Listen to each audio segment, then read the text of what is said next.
Hey everyone, back again. Today we're starting Spinoza.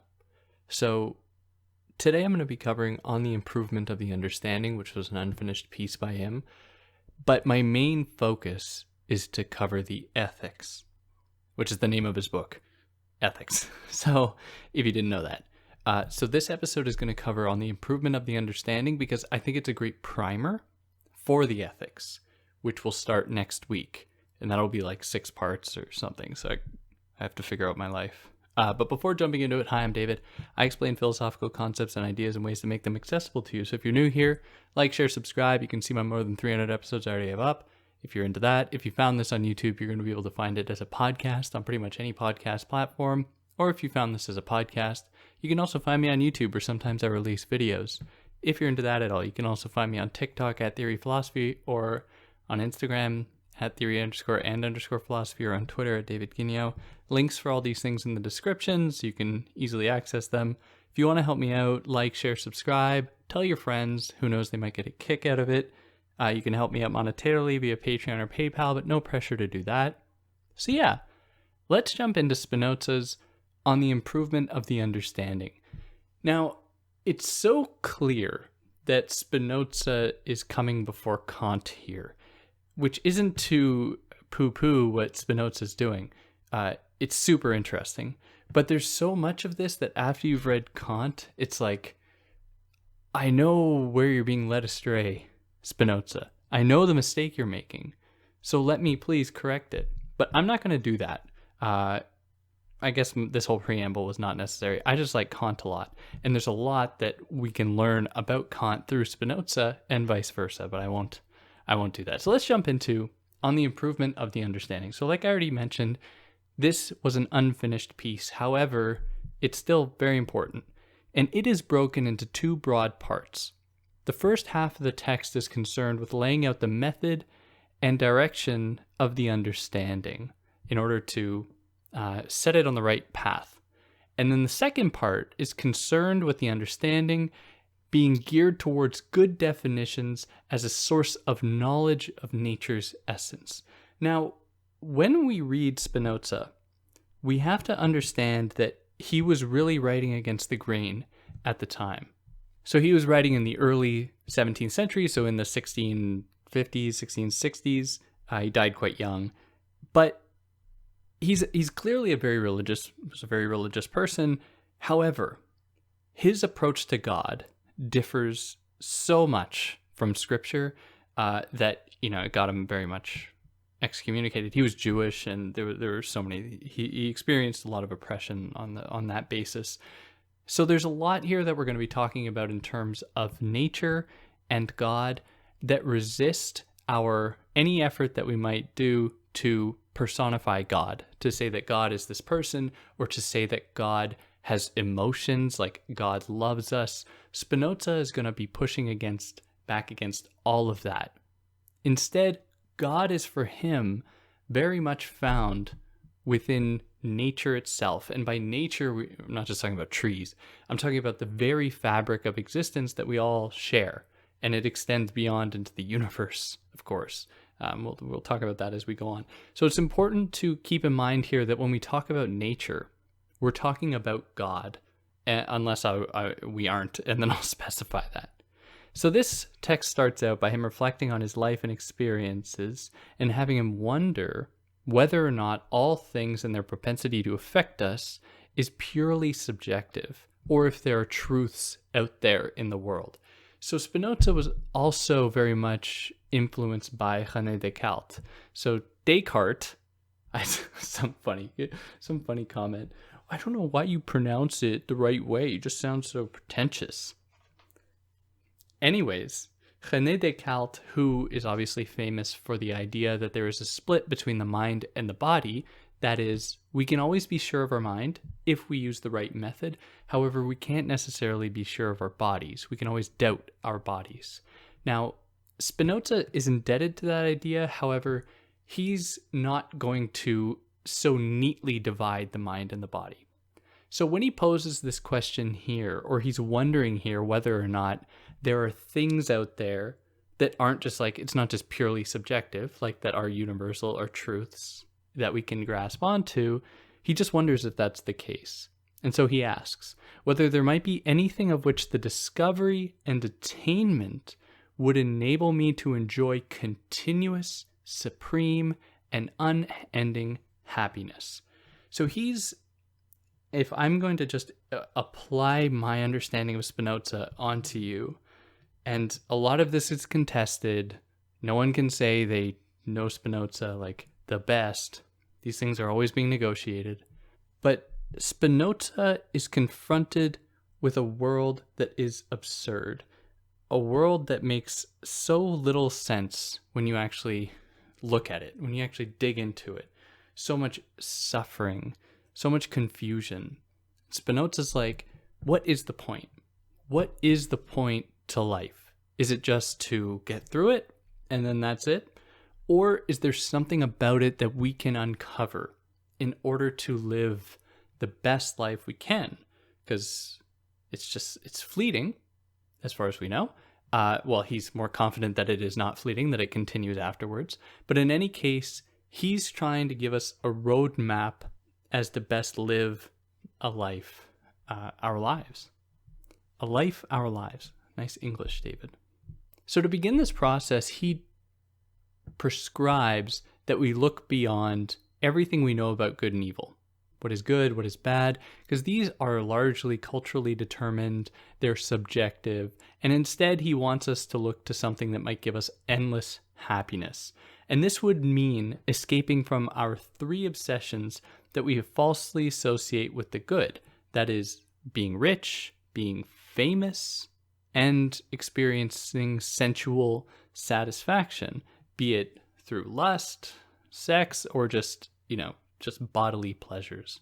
So we have to move away from these things as being the source of true happiness and think about true happiness perhaps being found elsewhere.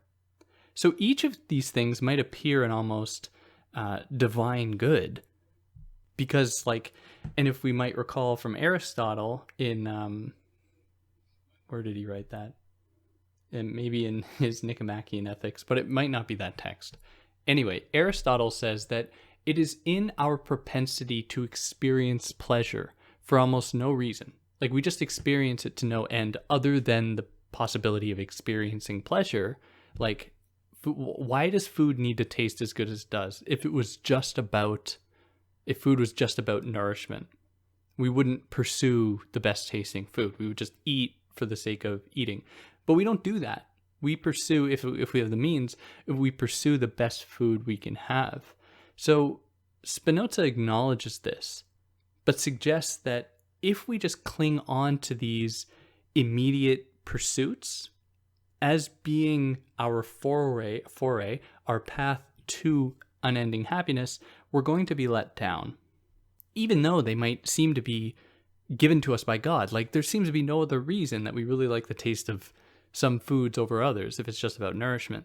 Or we really like music. How like something like music is really nothing. Like, if there was an alien species that showed up and we played them Miles Davis, like they would feel nothing from it, I assume. Or maybe I'm assuming they won't. But we, like, it moves us. Like, at least I speak for myself. Like, Miles Davis, like, moves the spirit in ways that feel like there's more to experiencing than just living, just getting through the day or just existing like as like a verse in human history. Like, we are just here and then we go away. It seems like there's more to it than that. But Spinoza wants to push us to really consider what might give us unending happiness.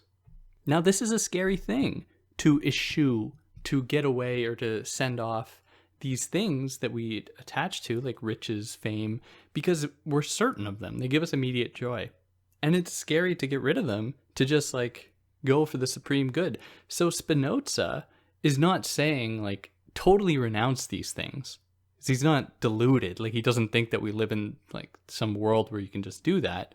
Of course, do things that make you happy, but keep in mind that they aren't necessarily going to be your source of unending universal happiness. So the key is not to fall prey to the idea that these things, like these fleeting happinesses like fame and riches, are ends in themselves. We can't treat them as such. We can treat them as means to an end if that end is the true good. And then in that case, they're fine. If they're just like stepping stones on the path to virtuousness, then they're fine.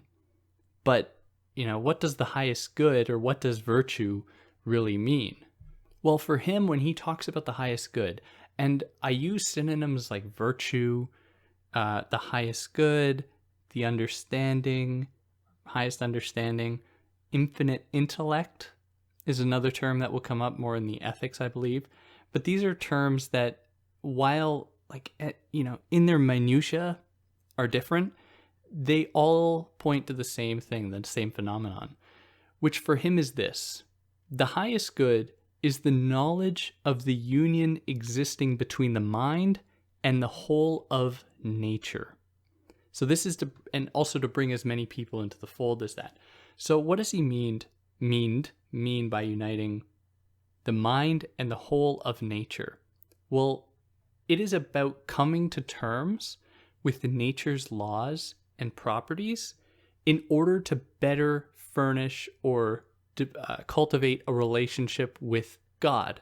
Because if there are universal principles in nature, they must point to some God figure, which might just be nature itself, in which case we owe everything to it, which, certainly we could take a lesson from in the way that we are continually degrading nature. We are just consistently destroying it. But for Spinoza, it is always pointing to this higher being, this God, this creator of nature. I wasn't super familiar with Spinoza before I dug into this past few weeks, few months, and I've read a bunch of secondary material. But something that I'd known about Spinoza was this idea of monism, the idea that there's just this, everything is connected. There's nothing that is like super transcendent. At least that's what it was kind of told to me, which is wrong. And at least in these two texts on the improvement of the understanding and ethics, this monism idea doesn't really exist. Now, there is some truth to it in that we are always within nature, but that doesn't mean that God is within nature. I mean, God is nature, but everything is in according to not so much God's will as God's existence. And we're going to get into this more with ethics. But it still signals that there is some degree of transcendence, some other realm that is God's, of which we are just a part of. We are just one manifestation of all of that. Perhaps other dimensions are involved. I don't know. Different ways of, who knows? But there is more to it than just what we can immediately see and feel. And we have to acknowledge that, which doesn't mean that we can't arrive at certain truths from what we see and feel in the world by looking at nature's properties. Now, one of the key elements of Spinoza's thought is that this isn't an isolated project. You can't just do this on your own. It requires bringing more people into the fold because people can bring their own perspectives. People can participate in improving human knowledge about the world, not when we're sitting alone in some shack, but when we work together.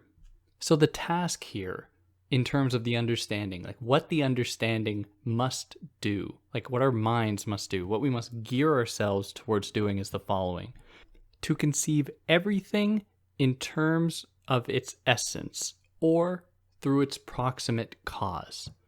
So this is to say that if the thing be self-existent, anything in the world is self-existent, which is the cause of itself, it must be understood through its essence only.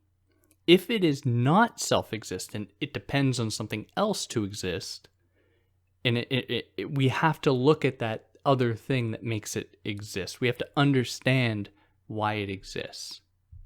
So if there's something that exists on its own without recourse to something else that we can understand, then it is self-existent. It exists in itself, like maybe the mind, for example, like the capacity for thought, that thing that appeals to some kind of godly instinct for Spinoza. Why is it that we can have the capacity for thought? Where does this come from? if not from something beyond the world that we know. Now, if something is not self-existent, then we have to look for what causes it. If, to better understand nature, we understand how water flows. I don't know. But we understand the force that is required to make water move, for example.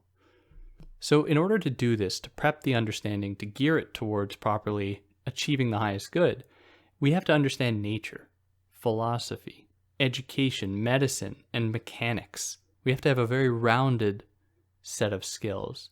But above all, Spinoza wants us to purify our understanding to prepare for this task, which is what we're doing here before getting into the ethics, the book. Ethics. So this is our journey. And we can proceed along it while still living our lives. Like, we don't need to totally renounce everything good. So long as we follow the 3 principles, we have to speak in a way that is accessible to the multitude and to follow the ways of the majority so long as they comply with our objective, with our goal. Secondly, we have to indulge in pleasures so long as they are necessary to preserve our health. Not going and finding other things that will distract us. And thirdly, to attain only sufficient money and goods to preserve our lives. And this is right out of Aristotle as well. Like, this is just screaming the idea of the golden mean. Like, it's not about renouncing pleasure, but it's about moderating it. It's not about renouncing riches, but moderating it. You don't need too much. It's better to have less and to make sure that your community has more for you to live a better life. Like, because you might live in a big mansion, you might be totally rich, but your community might be totally desolate. Like, what kind of life is that? Like, it's one that I think that we're kind of heading towards with the few rich people on the planet. Like, they just want to live in their gated communities and not actually have any connection to the world. They just want to be totally alone, have all the gadgets and toys they want, and live absolutely miserable lives away from community, in a way to build a world together. Instead, they just want to live and destroy the world on their own. But that's bleak, but I think it's true. So to begin with, to begin by adjusting our understanding, we must first grapple with perception as that which allows us to affirm or deny something. Like, we can only have a relationship to the world through our senses, through our perceptions, through our eyes, sight, touch, and so on. So there are 4 modes of perception he wants us to be aware of, tuned to. The first is perception from hearsay or some sign that anyone may have put up, which is just false. Like, it's a false image that we submit to, which misleads us. The second kind of perception is perception from experience that has not been refuted by our intellect. Now, these might be things we're just not totally concerned with. Like, I don't know. The other day, I live in Montreal, right? The other day, downtown Montreal, there was a turkey just like in my neighborhood. I don't know. I guess you can find it where I live now, but there was a turkey like a few blocks from my place, and I was like, what the hell is that? Like, it didn't comply with anything I knew, but I didn't like reflect upon it. But, upon reflection, be like, okay, that makes sense. Like, it's something that could happen in the world. It's not like totally outlandish. Anyways, whatever. Maybe a bad example. The third kind of perception is when we infer the existence of a cause when we see the effect. So, for example, if we see a house, we can infer that there were builders who built that house, like the existence of builders having built it, which is like almost guaranteed to be true, unless there was an army of, I don't know, mice who built it, which seems very unlikely. But in any case, this is a kind of perception. We infer the existence of a cause when we see the effect. And then the fourth kind of perception is knowledge of something by knowledge of its essence. For example, a triangle, if we are seeing a triangle, dealing with a triangle, we know that it has 180 degrees within it. We know it has 3 sides. We know that depending on the type of triangle, the hypotenuse is going to be longer than the 2 other sides, not combined, but each, and so on. And there are other properties as well. And these modes of its existence, these elements, these qualities, are absolutely part of its existence itself. So they are bound up with its essence. So here we have 4 modes of perception. And if you've been listening, you'd know that the first one is like not really reliable, and the second one maybe not so reliable. Finally, the most reliable. So they escalate in terms of reliability. So the first one, not so reliable, right? Not useful. Second one, not that useful, but we see things in the world. We can't necessarily confirm whether or not they're true, but we still exist among these things. The third one can really teach us elements of the world, like its common properties, how things work. We infer various causes by looking at effects.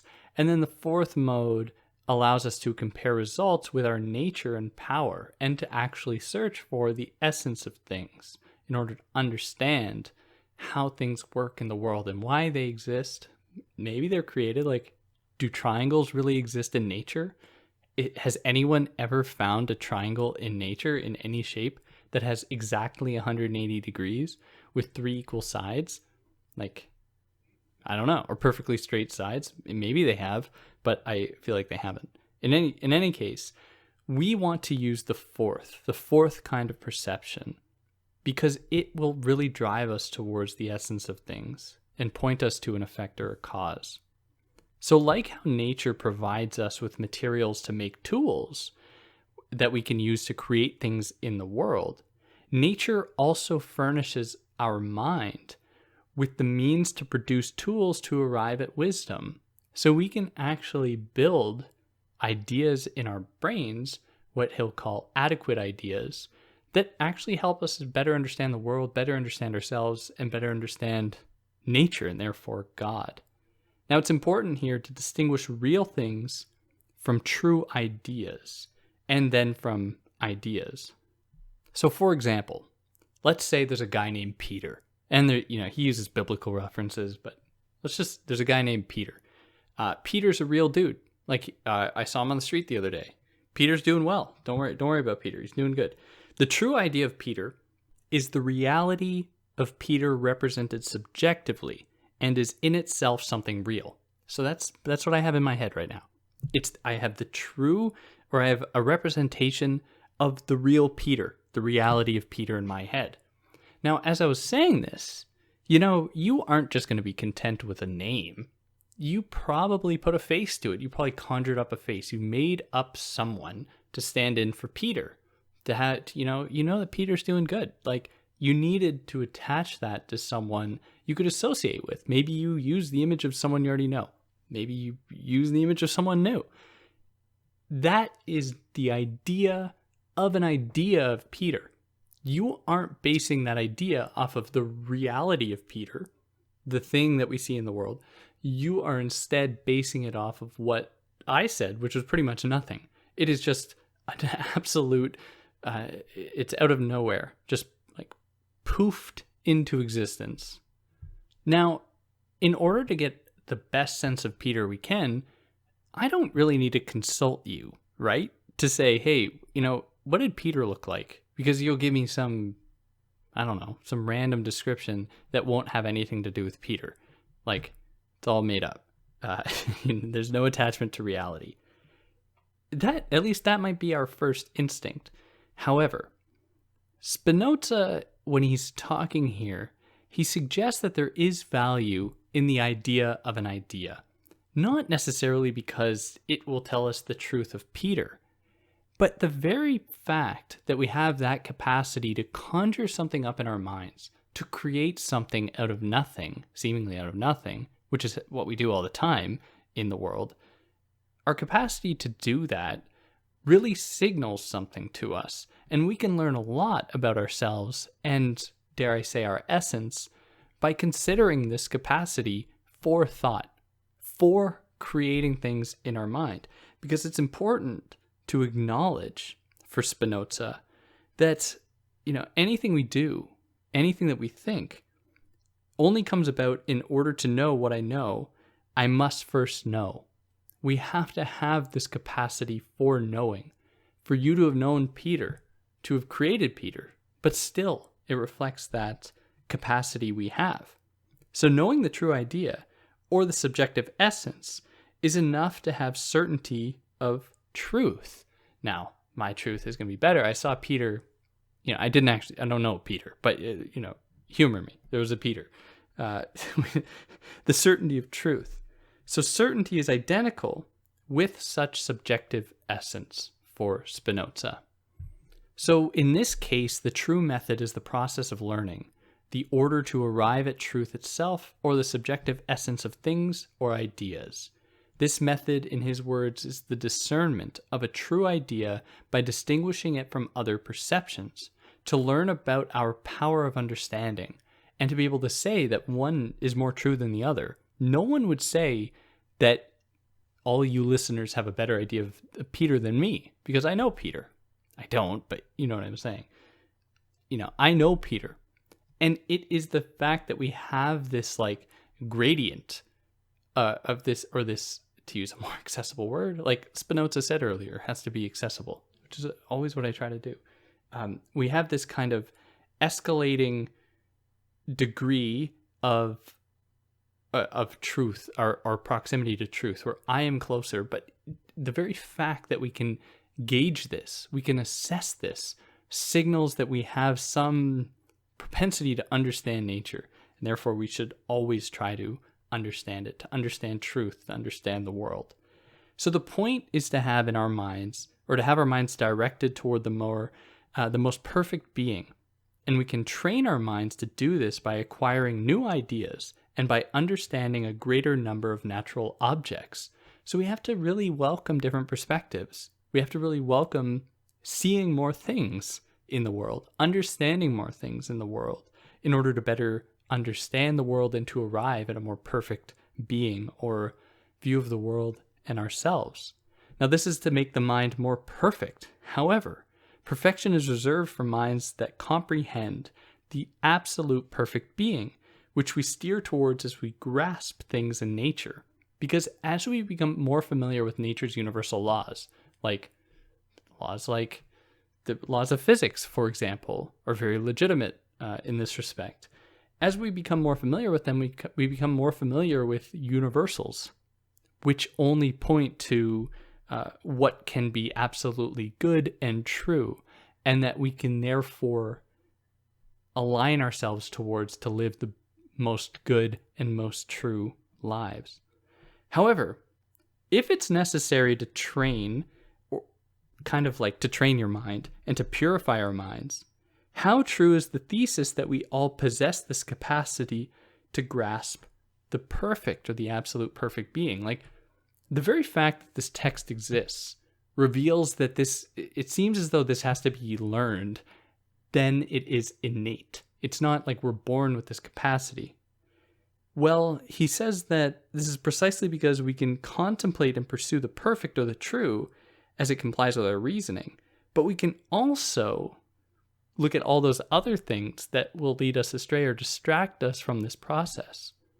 And in the ethics, which we'll start covering next week, he says that there are things that produce, in his words in the English translation, produce sorrow, that inhibit our capacity to actually think and act in this way, that distract us. So in a sense, this is to apply Descartes' method to nature instead of just to the self. So we don't exist apart from nature. We can't say that nature is just like pure illusion. It's just duping us, which is the way in which Spinoza is not really totally on board with Descartes' skepticism, where Descartes says, like, I can't be sure of everything. I can only be sure of my mind, so, I can doubt everything. Spinoza's like, no. Like, we exist in this world. We have to acknowledge that. We all share this world. We all, despite the fact that we have varying different experiences, can still form community, can still have agreements. It's not as though we're just like, bumping heads. Sometimes it feels that way. If you ever drive a car, the rage you feel at everyone who seems to be a worse driver than you are, which is, it just happens. And we have to acknowledge that there is this common experience that we have. And for the Kantians out there, you're probably like, there's so much more to say here. But go listen to my Kant episodes if you're interested in that. So if we're working within the realm of perception, we have to be able to discern a true idea from a false idea. So in this sense, fictions or falsities are those things we are only aware of as existing without knowing their essence. They just, they're it could be totally made up. Peter doesn't actually exist. I just made that up. But it still did this thing for you and perhaps gave you this false idea. Or, and this is one we'll return to, a false idea is that the sun is only an inch long when we know that the sun is many times larger than the earth. I don't know, like a few thousand times larger than the earth, or however much bigger it is. But we, for a very long time, had the false idea that it was much smaller because it looks that way. The sun looks really small. So therefore, it might be small, but this is false. And we can use this to better understand the world, that our perceptions are not always accurate and they can lead us astray, which is why we have to incorporate different perspectives, different tools to measure the world that we create to have a better understanding of the world. Like I said, we'll return to that example probably a couple more times, but just to give you an idea, another false idea would be like if I saw Peter leaving his house and I was like, oh, he's coming to see me. I don't know. I don't know if he is. I'm totally deluded at this point. I'm just saying something. It has no grounding in reality. So in the case of Peter leaving his house, maybe coming to see me, this is an example that is concerned with a possibility, not a necessity or something that's impossible. Like Peter might be coming, but I can't know for sure. Necessities are those things whose non-existence would imply a contradiction, whereas possibilities are things whose existence or non-existence don't imply a contradiction, and impossibilities are things whose existence poses a contradiction. So if Peter leaves his house, I don't know. The necessity is that he left his house. There's no denying that he's outside of his house. I couldn't say otherwise without being contradictory. Like everyone would be like, what's wrong with you? Of course, he's left his house. He's not sitting on his couch right now. A possibility is that he's coming to see me. But if that's false, it's like, okay, that's fine. He's going to do something else. It could be any one of these things. And an impossibility would be that Peter is going to go to the moon. Like Peter left his house, or better yet, Pluto, whatever. Peter left his house, he's going to Pluto. Well, I guess in Spinoza's terms, that would be, technically that's possible. What's something that's impossible? Peter will spontaneously, his atoms will line up in such a way as to meet all the empty space of the atoms underneath him in the ground, and he will fall through the earth all the way to the center of the earth and get burned by the middle of the earth. Totally impossible, will never happen. But I said it. Maybe that's possible. Anyways, an impossibility is something that won't happen. So this dovetails obviously with fictions. People create fictions, and in some cases, fictions tell us truths. Like we use fiction all the time to reveal truths about the world. So for example, not dealing with those kinds of fictions, but a fiction would be that if someone said the earth is flat, like we know the earth is round, and if anyone says different, they are false. And that's just the way the world is. Like, for example, like Spinoza says, how it is an eternal truth that God exists. However, it might be a fiction to say that Peter thinks. So this is an important moment in this text, and especially in the ethics, because Spinoza just takes it for granted. He just accepts that God exists. Things like this. God exists. God is perfectly good.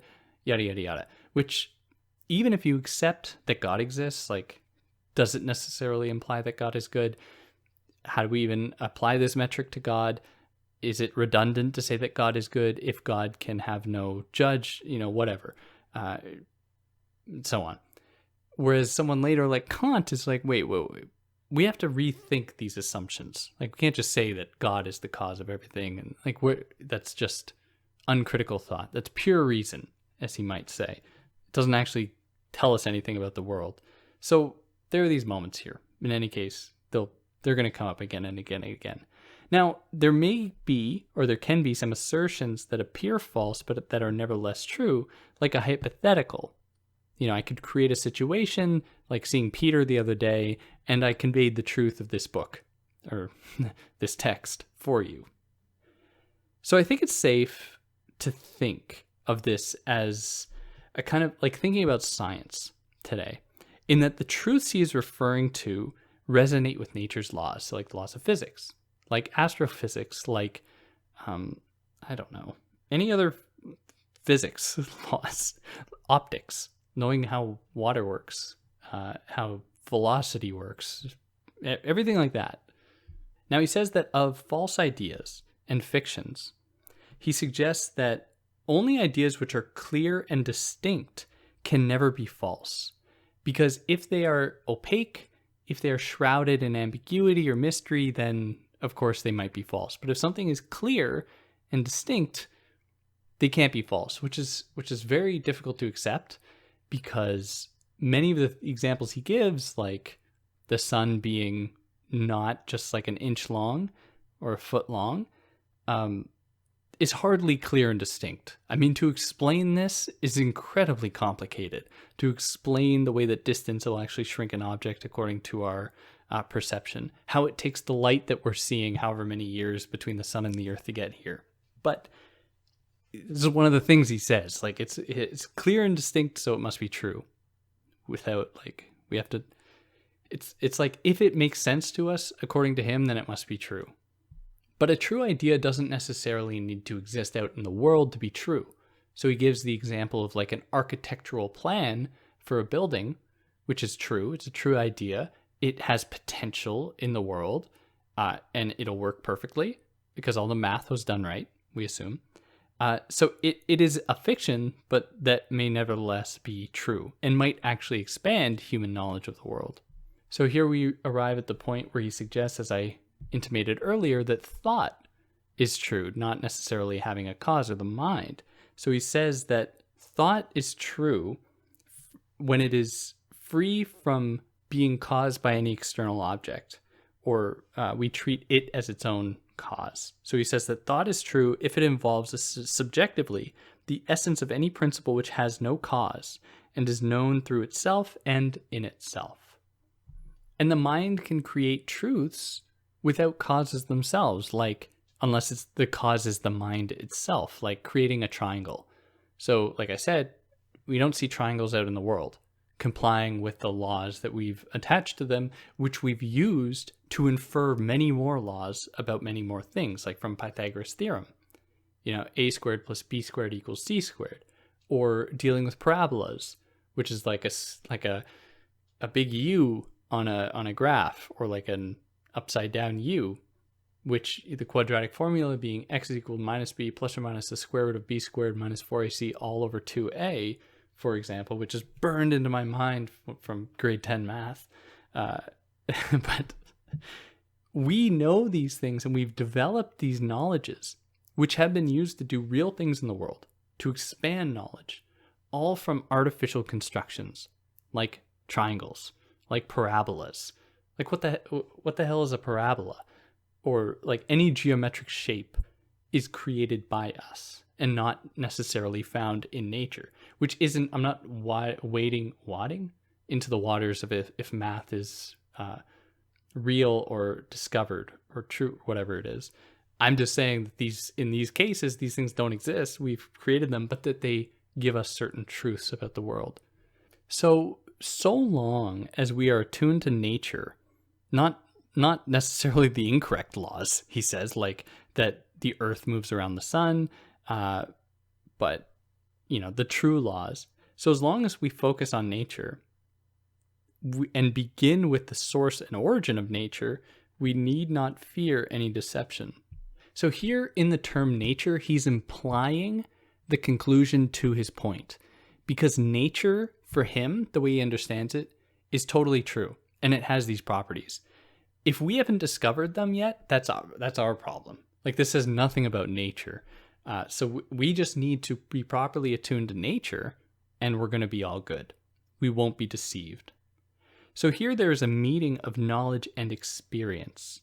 So like I said with the sun, it appears small to us, but it's actually huge. Now, in such a case, there's the problem of doubt.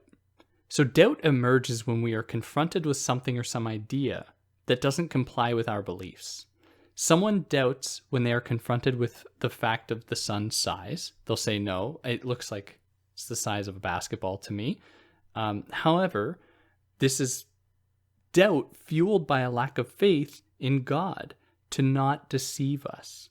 If instead we expanded our knowledge of nature, that is, God, we would know of truth of nature without doubt. Clearly many assumptions here that, in the centuries following Spinoza, we would come to understand and know, insofar as like there are vested interests behind establishing some things as being true, in order to dissuade people from thinking other things because of certain interests, which is, great. Like a lot of the time, what we learn from science is magnificent, and we have to keep learning about it. We have to keep funding scientific research, obviously. But there are, numerous cases in which it has been used, co-opted, in order to say that carbon emissions aren't actually bad for the planet, even though there's a scientific consensus that carbon emissions or CO2 emissions are bad for the environment, whatever.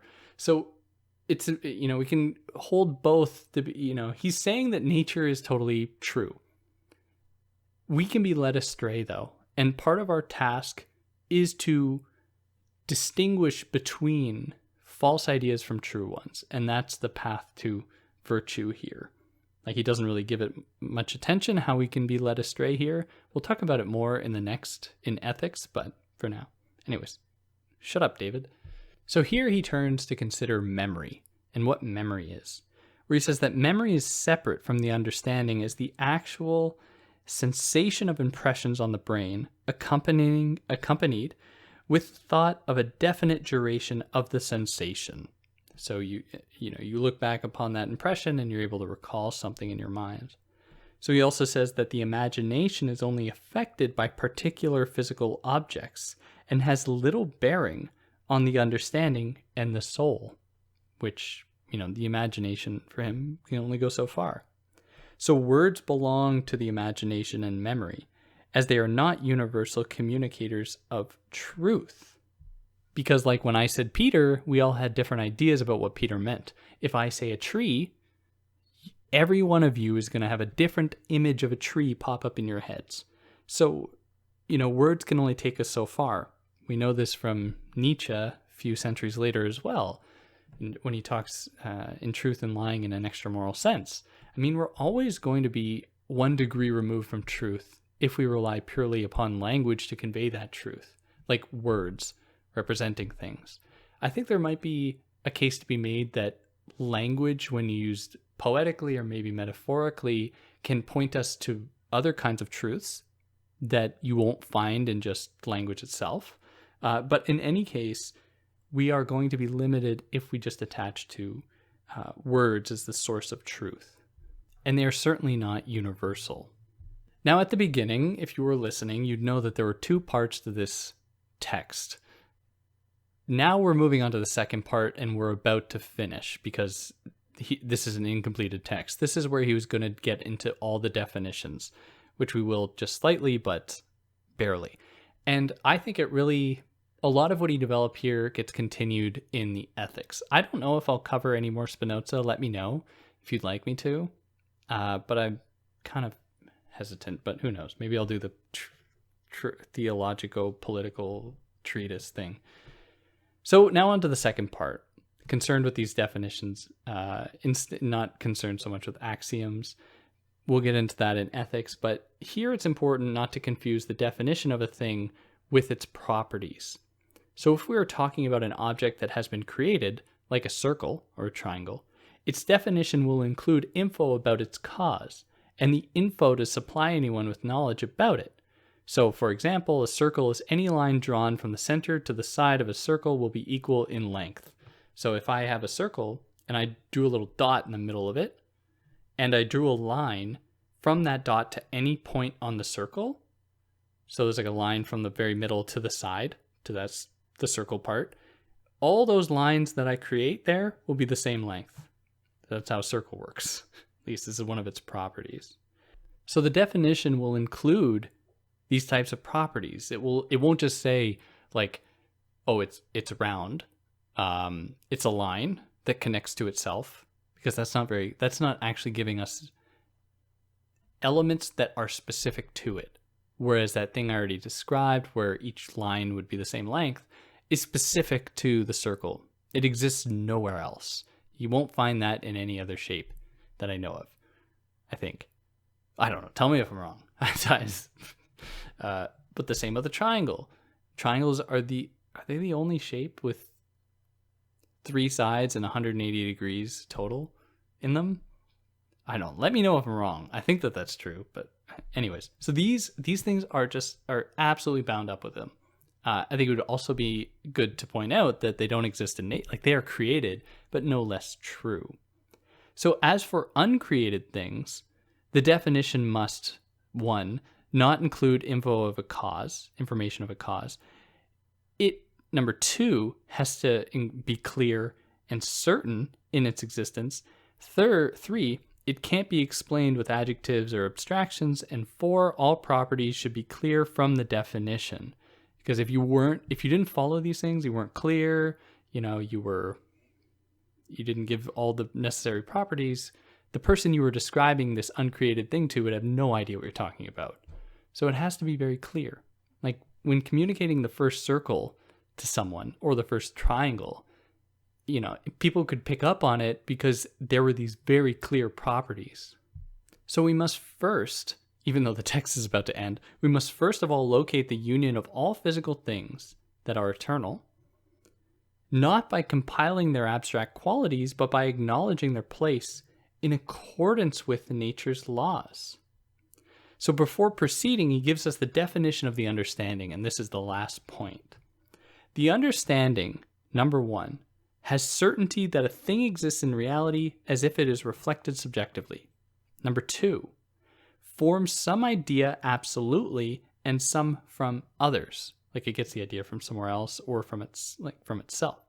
3rd, the absolute ideas are infinitely expansive, like quantity, that we are aware of without needing to know quantity of all things. 4th, it forms positive ideas. 5th, positive ideas in that it produces something. It's not saying something. It's like if I was going to describe Peter to you, I don't say he's not wearing a blue shirt. That doesn't tell you anything about Peter at all. Or I say that Peter doesn't have blonde hair. That means nothing to you. You might be able to narrow it down, but that means nothing. It doesn't actually tell us anything about Peter. So 5th, the understanding measures things in relation to the infinite and eternal, not as determinate number, duration, and quantity. Number 6, things appear clearly to the understanding. Number 7, it can build on information supplied from the mind. And number 8, it can supply seemingly infinite ideas. So I want to jump back to one of those I just said, because I think it needs to be explained. So number 5, it measures things in relation to the infinite and eternal, not as determinate number, duration, and quantity. It will become more clear in ethics, because if we're going to talk about the path to unending happiness, we have to concern ourselves with things that are going to be infinite and eternal truths about the world. At least this is what the understanding has to be geared to, in order to best understand those parts of us that are true, real, that we have to gear ourselves towards, not things that are going to just disappear in time. We have to find out what's really universal. And, maybe all the new stuff that we're learning in the past century about space, and even calling into question many of the laws we assumed, because if we take Newton's laws, they don't apply if we go to other planets in some cases, or to other types of possibilities that we've conjured up. In any case, and then this ends here. So tell me what you think. Is there anything I excluded? Do you believe it? Anything I got wrong? I'd love to hear about it. Next week, we're going to start ethics, which is probably what most people are interested in. And there's going to be some repetition, but that text is 300 pages long. So there's going to be, not all repetition. And yeah, if you like what I did, like, share, subscribe, and I'll catch you next week. Take care.